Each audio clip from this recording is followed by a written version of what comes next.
Hey there, it's day 2. It's day 1. You see, when you're really tired, that's what happens. So it was the first day today, and it went pretty well. I'm pretty happy how it went. Initial thoughts.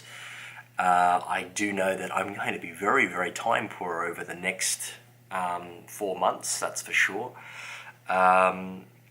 We covered, we had a problem this morning, an algorithm we needed to solve in JavaScript, which I did okay with, not so great. We started off, of course, with introductions and all that sort of stuff. We did a couple of games. We stood in a circle and introduced ourselves to each other. That was cool.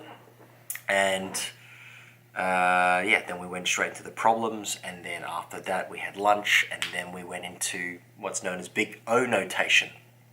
For those who are following along and don't know anything about computer programming, what I'll do is I'll try to explain this for you. So JavaScript, as I mentioned before, the first thing that we did, it's a very, very commonly used programming language today. It's on your browser, it's on your computer, and it's pretty much used to manipulate web pages and any interactions or anything. Like, for example, when your mouse cursor goes over a menu item and then it does something, it comes down or something like that, that's usually JavaScript. But JavaScript can also be used these days to build web applications or iPhone or iOS applications as well. iOS, iPhone or Android applications as well with other frameworks. So that's what JavaScript is, and we're learning the code in that primarily. As for the other stuff, we had lunch, and then we did what's called Big O notation. What is Big O notation? So Big O notation is basically, it's a theory about how complex or how stressful it is on a computer to do a particular calculation. That's basically what it is. There are limitations to it, but very broadly speaking, that's what it is. We covered that concept today, and I get it, actually, about 80% of it. I get the idea of it. I don't quite get the strict definition of it. I don't quite understand the equation, but we were told today that we don't really need to fully understand the equation now, possibly if ever. It'd be nice to understand it though. I'm very curious like that. So that was today, and then after that we did GitHub. GitHub, for those who, again, I'll try to explain it for people who aren't computer science wizards. GitHub is basically the default way that software engineers or computer programmers or web developers, it's the standard version control system which they use. What the hell is a version control system? Basically, I'm sure you would have known when you update your software, you've got version 1, version 1.1, and all of that sort of stuff. So those are like iterations or versions of a particular piece of software. GitHub is basically a system which manages versions of whatever you're working on. It could be anything. So if you've got a website, if you've got a web application, if you've got an Android application you're building, when you make changes in one of the files, that could cause a lot of other undesirable or unintended effects. And if you need to, you can just go back to the previous version.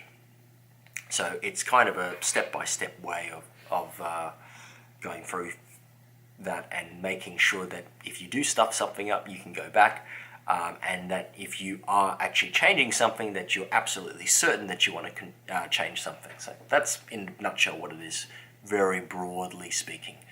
So anyway, went through all that, and I was pretty lost with the GitHub stuff.